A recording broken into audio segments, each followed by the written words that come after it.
Hello, everyone, and welcome to the Nintendo Pipeline Podcast. I'm your host, Mina, and today I got with me... I'm Jared, also known as One Up Muffin in the Discord. And... I'm CMM. You can call me Clay. Well, Clay, Jared, we were really looking forward to the Switch Pro, and let me tell you, it's here.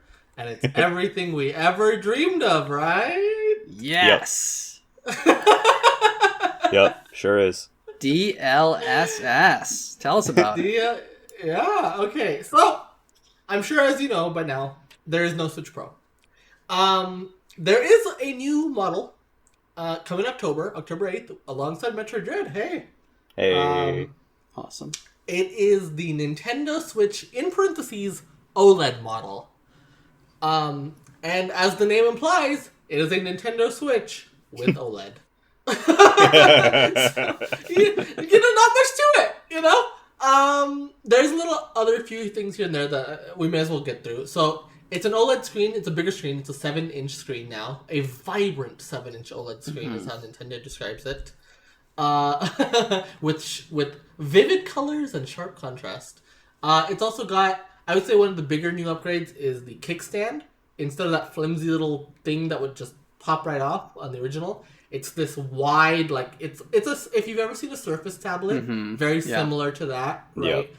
And it's capable of going many different angles, and it'll be sturdy because it's the whole, basically the whole bottom of the Switch, right? And your SD card won't be revealed when you open it now. Yeah. Where is that port now, by the way? Oh, actually, no, maybe it is still under there.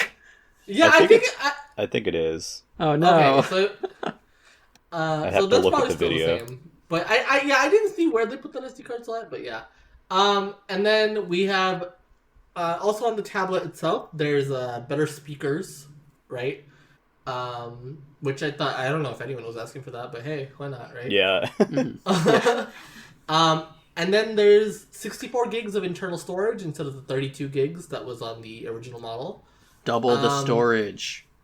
Yeah, a whole 64 gigs. And then there's a new dock. And that new dock, it looks a little different.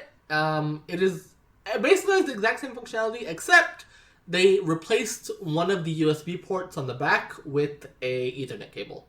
Or Ethernet adapter. So you can just stick a LAN cable in there. You can have a wired connection without the use of it, without the need of an adapter, right?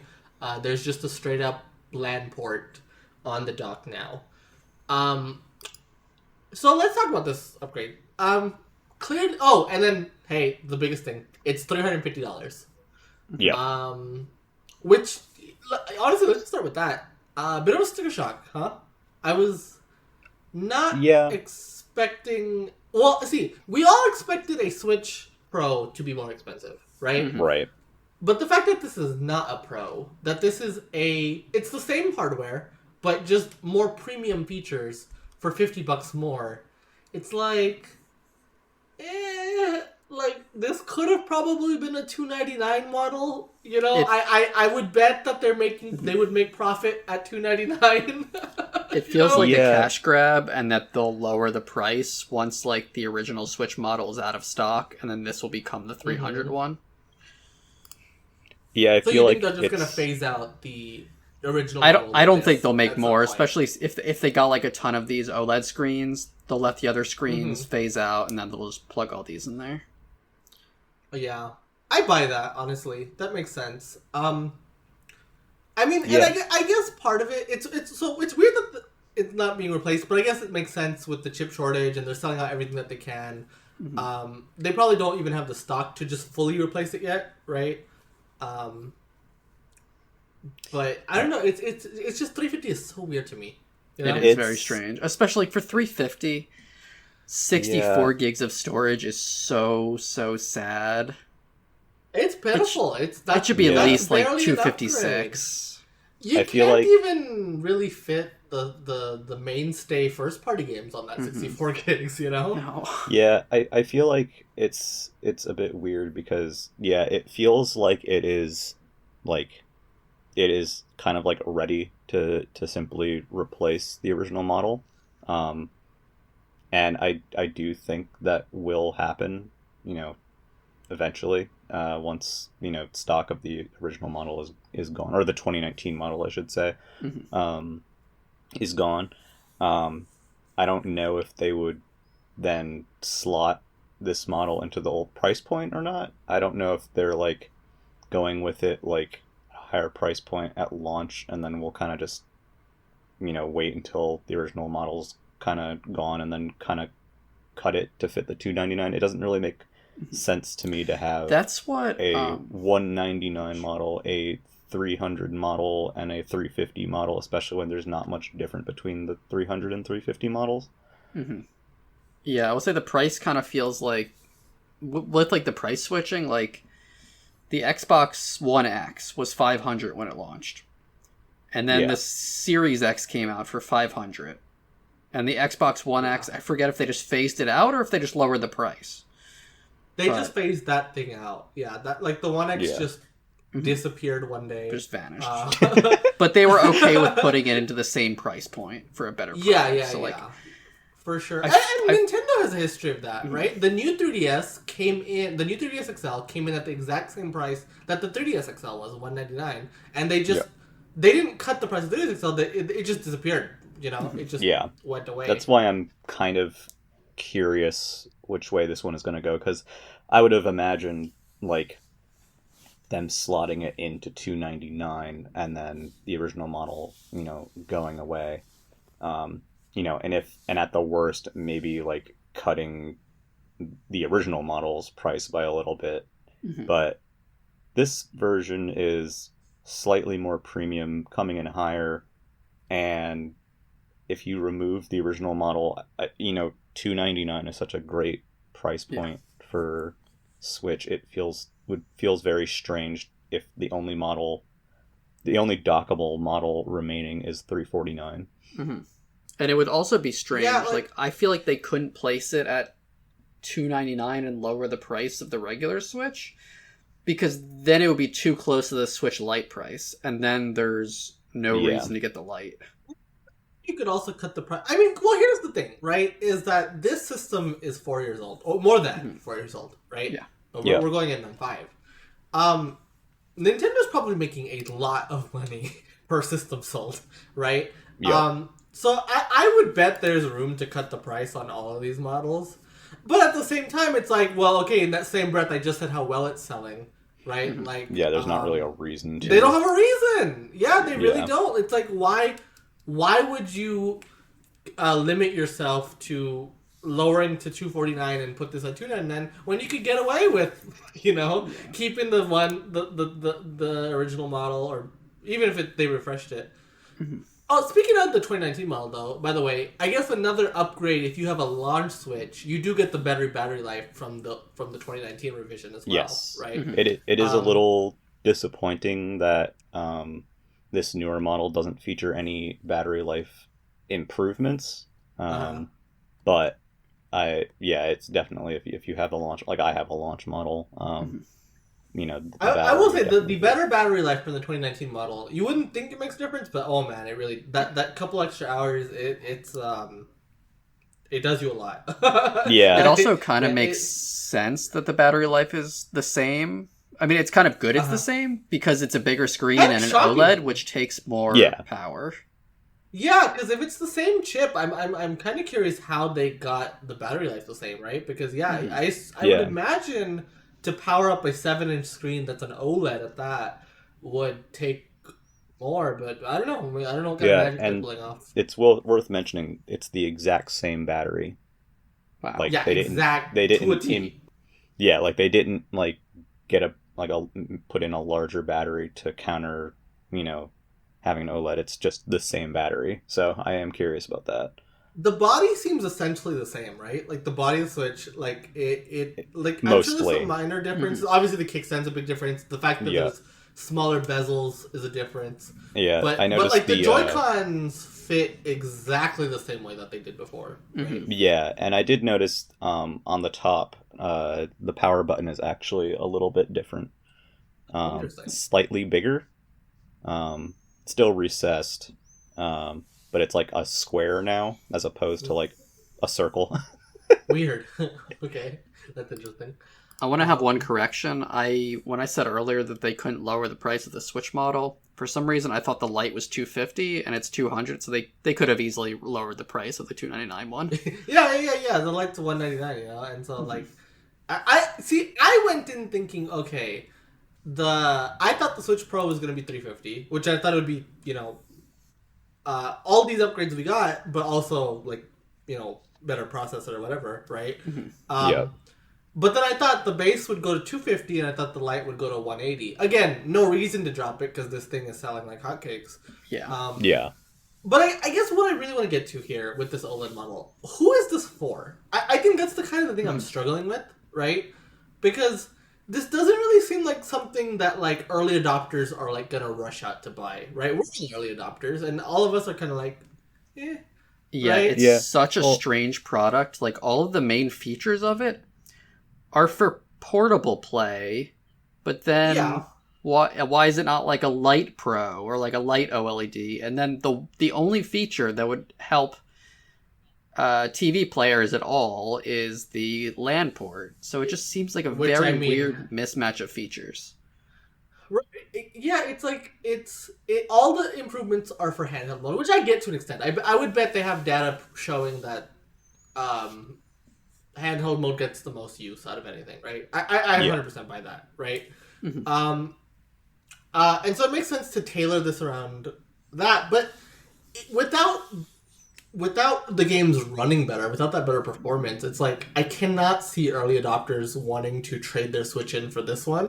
No and then way. For new buyers, like, are these extra features worth $50 to them? And I don't know if they are. I feel like most people would just be content buying that $300 model, right? Yeah. Mm-hmm. I think I see it mostly as a product for either new buyers who are looking for something a little bit more premium.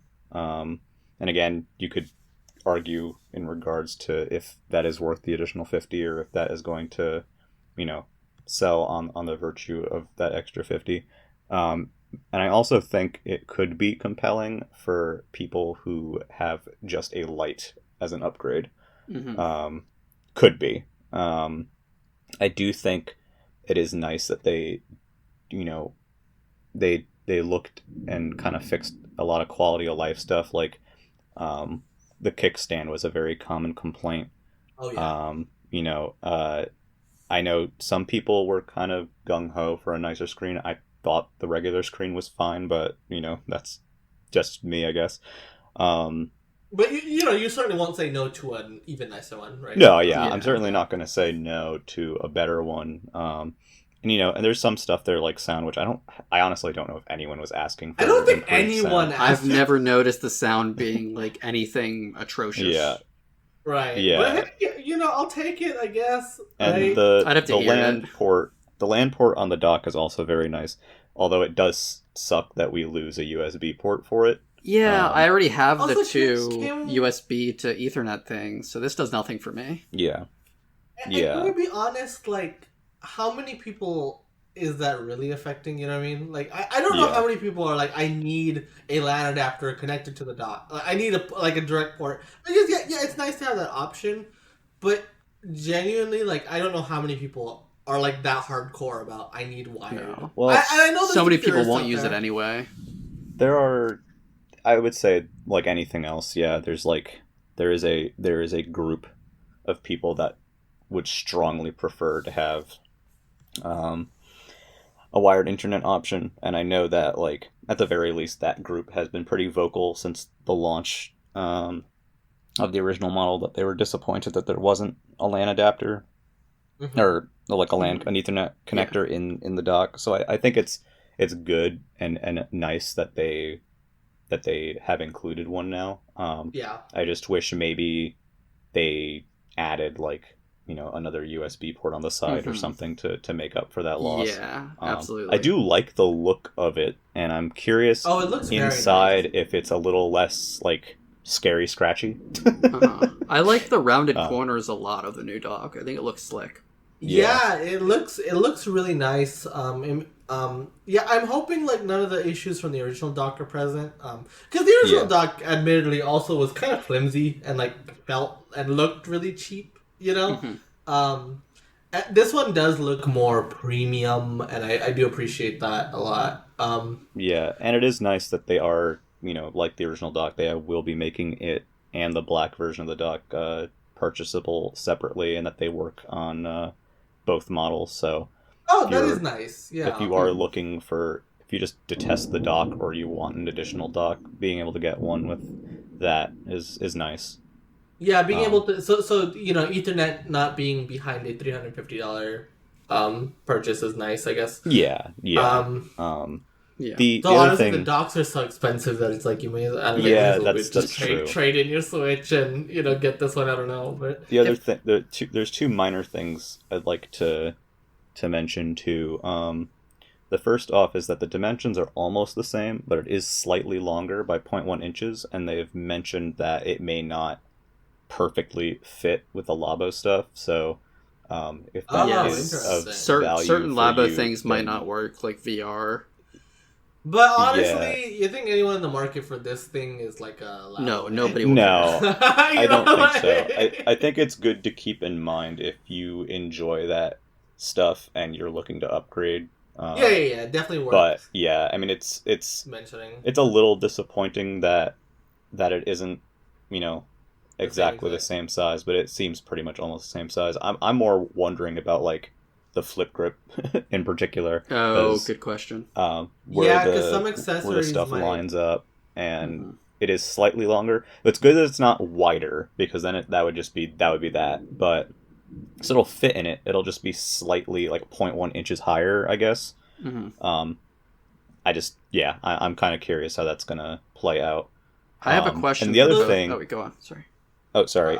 You go ahead first. Actually, do things like the Satisfy grip, are they affected? Like, wait, which way is it? Like, it's taller? You said so. It's not long. So it's not taller. It's longer by 0.1 inches. So the grips both models are 4 fine. inches tall.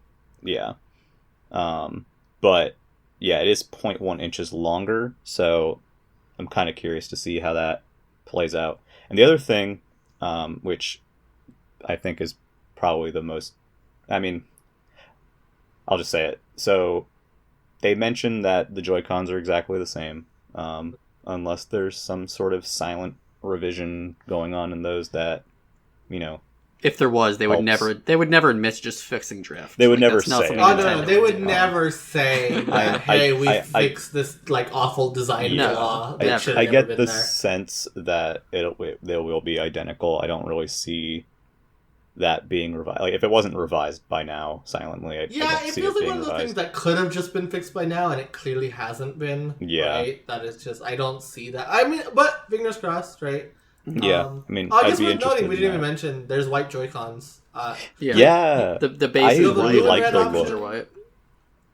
Yeah, you have a blue and red option, just like the Switch, but then you also have a white. It is an ME ass Switch. Yeah, it's colored like ME, so perfect for Metroid Dread. Yeah. Oh, I have a question for both of you guys. So I was wondering, what is the absolute smallest change that the Switch OLED model can make that would make you want to buy this thing? Oh, easy. Bluetooth audio. Bluetooth. Okay. That's fair. If they had said this is everything that there was there, and then also Bluetooth audio, I'd be like, day one. Like, no question about it. I would say you're talking in terms of stuff that, like, we wish might have been there. Just any minor change. Like, mine might be just, like, the price. Like, if it was $300, I might be totally on board with this in, like, a year. Yeah. For me, it's either the price or... I mean, so to be honest, I have a launch model. I didn't get the light. I didn't get the 2019 revision. Same here. And like, I'm perfectly fine with it. Like, I certainly was not like, man, I really need an OLED screen that's 7 inches, and I actually didn't even have any problem with the kickstand. Like, I know some people have. I've never had that issue. I use that thing tabletop constantly. If there's something small, it would probably just be either the Joy-Con issue or I'm honestly not sure. Yeah, I would say the big actually thing I want is- to retract my answer. I don't think the price would do it for me either, because I didn't upgrade my GBA to the like Game Boy Advance SP, and I didn't upgrade my DS to the DS Lite. I just these mid-gen refreshes don't do much for me. Yeah, and I think that's... Isn't it wild that we are getting an SP or a Lite type of revision 4.5 years into the 4.5 years in? Yeah. That is so... I mean, and I guess that leads me to like the final part of this. I kind of want to do like a...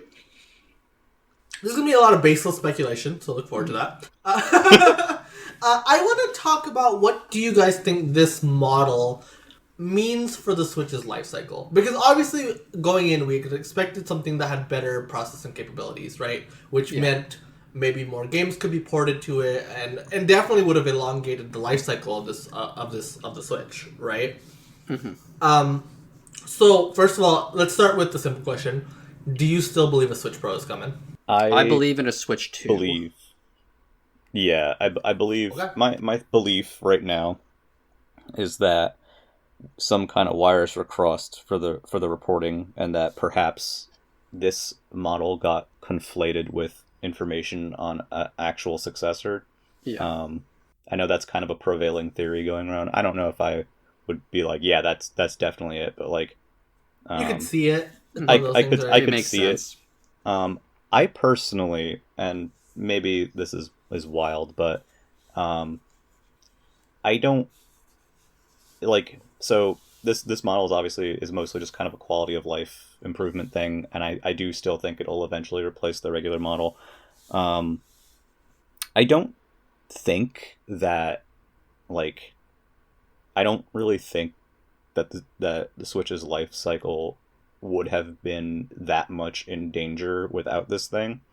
And I still feel like it has a healthy life ahead because, you know, there are so many, you know, games coming out, and obviously, you know, there's this concern that, you know, if the thing is not, you know, more powerful, then stuff might not, you know, get ported or will get ported less and whatnot. But I do still think that the life cycle is, you know, another, you know, say 3 to 4 years.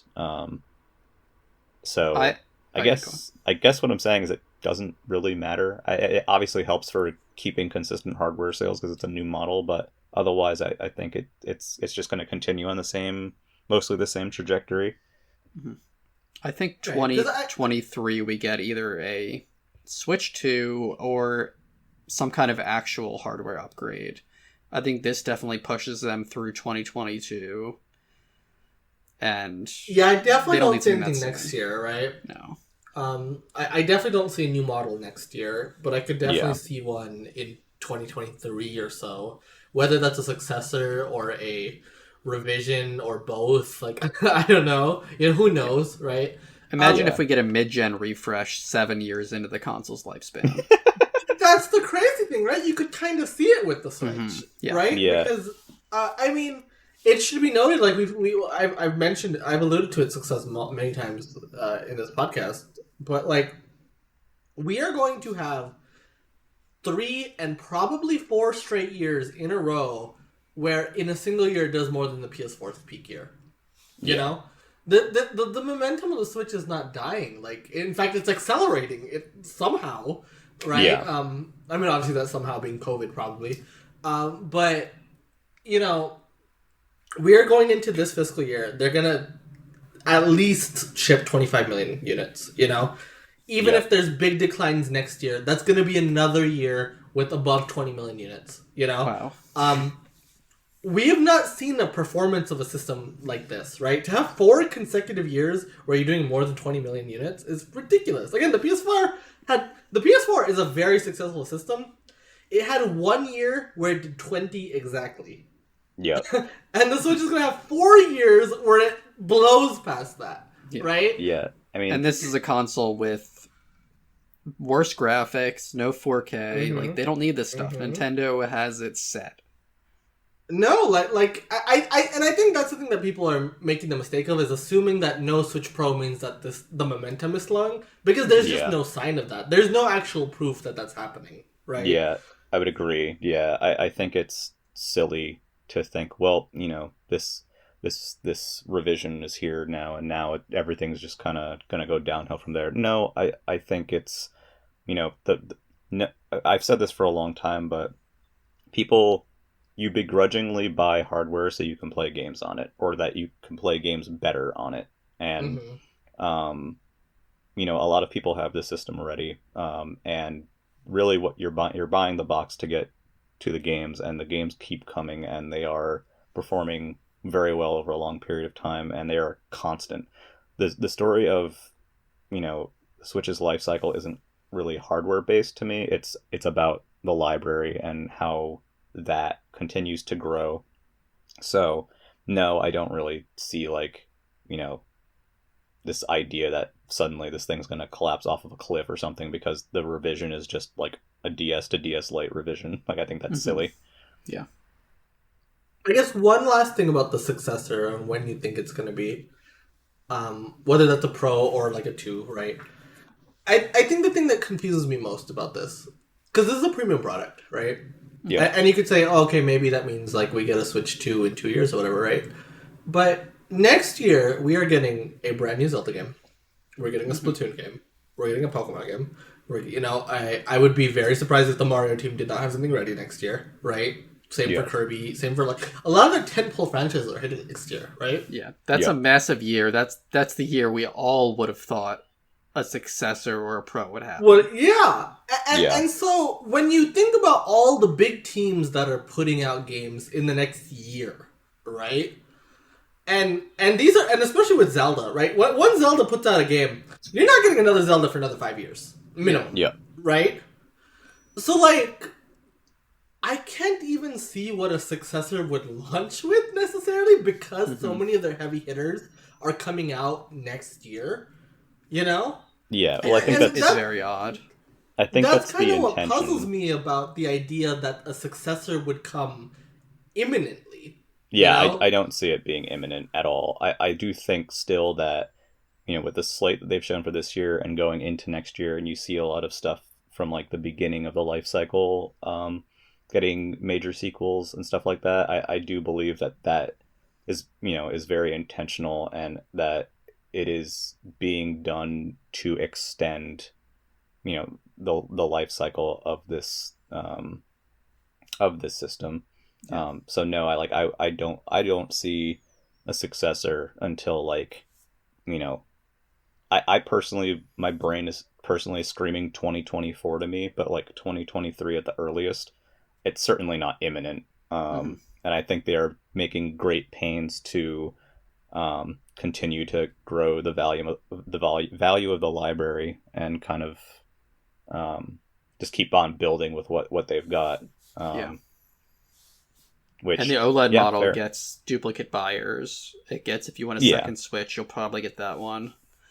Yeah, it'll help them, profit wise, and in terms of getting more systems out there in general. I think it is a good course correction from what we saw happen with Wii, where they had a lot of momentum, they had a very sizable install base, and then they kind of just stopped, threw it off a cliff, and gave us the Wii U. I think the worst part about the Wii, and I think what makes this, because what makes the Wii comparisons just so off base to me is just the difference in first party, right? Is that Wii, after 2010, they were not putting games out for that thing. I'm sorry, I don't like a lot of the games that they put out on the Wii after 2010, don't get me wrong. But let's be honest with ourselves, right? Those lineups, the lineup for the Wii at the end of its life cycle was, you are not trying anymore. Right? Yeah. I mean, they shifted their resources into, as we now know, they shifted it to Wii U and to 3DS. And, I think they're being more careful this time about that. I do think that there is high value in, as opposed to, having only, one major Zelda, one major Mario, one major Splatoon or whatever per console generation, you get at least two. It extends that life cycle and adds value to that system.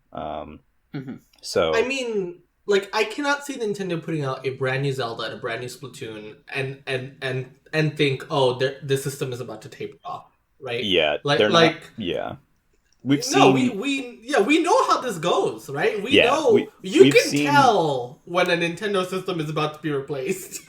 yeah, like we've seen the general type of software that happens when they're actually at the end of a system's life. But we're getting some of that too, which is awesome. Like we're getting Yeah, like we the are getting some of WarioWare that came at which the is end cool. of 3DS. We're Yeah, getting like this weird stuff.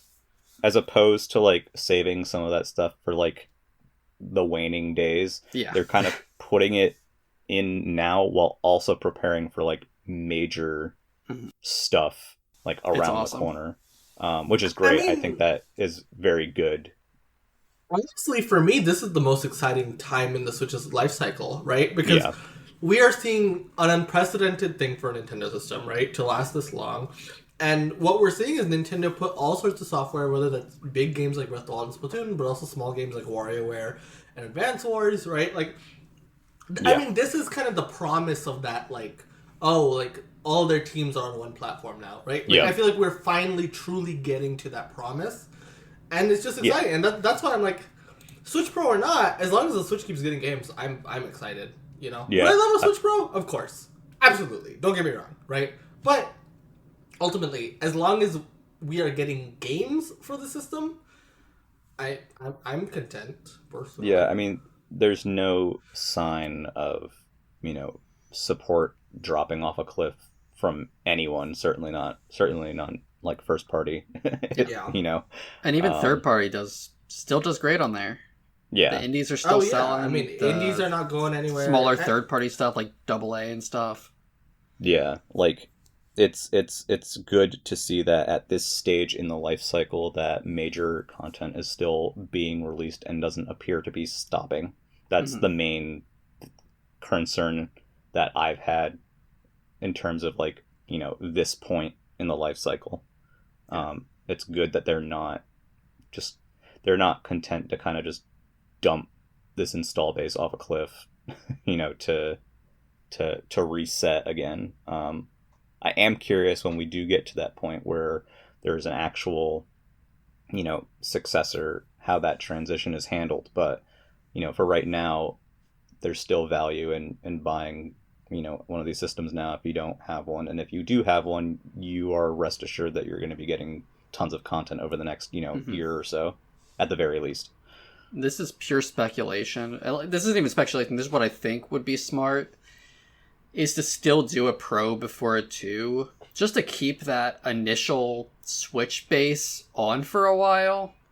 Like, hey, here's like the Switch Pro. Stuff looks better for a while. And then slowly shift into a Switch 2 where your first Switch can't run these things. I don't think they should want to lose the first Switch audience. Right, I kind of agree with that, yeah. I think maybe a more iterative successor is the better play here, where you don't truly reset the install base, by which I mean like perhaps a successor for this system isn't a traditional successor and is more like a pro system where everyone still has access to the same library, and then maybe the library is slightly bigger and is enhanced on a successor, and eventually there is a shift to having the baseline be the successor. I'm just kind of spitballing here, but give me a microphone, give me a camera, give me a little bit better graphics, give me like a second IR camera, and I'm in. I know, like an IR camera. kind of like I hate to say the dreaded word because people freak out, but kind of like a phone, except not like yearly. I think that is healthier. I think it's better when when there isn't this sudden jolt to jump to new hardware, in terms of like, being friendly to a large install base and taking advantage of that install base. but who knows? I also want to say I think it's great that Nintendo isn't just jumping to a new platform. One, because of like phones, they come out every year. So many phones just get pretty much like tossed in the trash. Yeah. That still work perfectly. And the Switch is 4 years old and it still works perfectly. So we don't need a new one yet. I don't think they would ever want people to see their hardware as disposable. Yeah. Or like a yearly thing. And yeah, here's the Switch 2021 model. Right. Like if you do it like that, then inevitably you're devaluing your hardware with each iteration. So yeah, I would say it's healthier not to do that.